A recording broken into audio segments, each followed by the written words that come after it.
Heavy fighting in eastern Syria. The last sliver of land remaining within ISIL's control is under attack.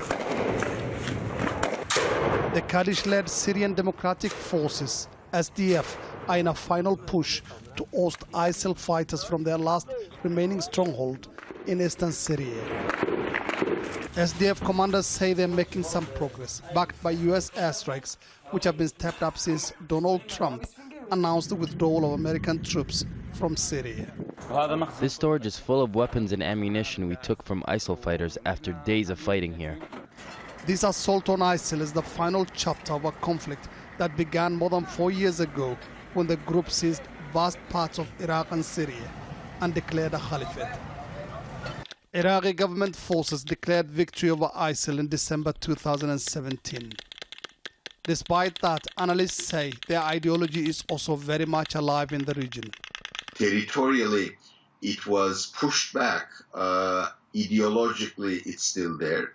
The Sunni complaints that they have been totally run over and everybody ganged up against them, that refrain seems to be still very potent.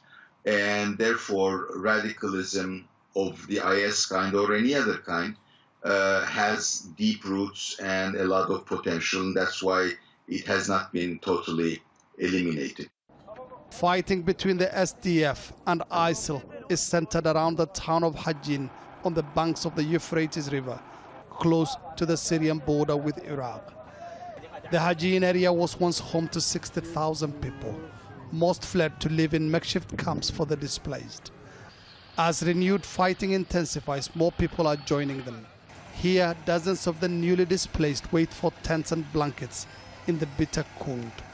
Some say they fled on foot because they heard the US coalition warplanes were bombing vehicles.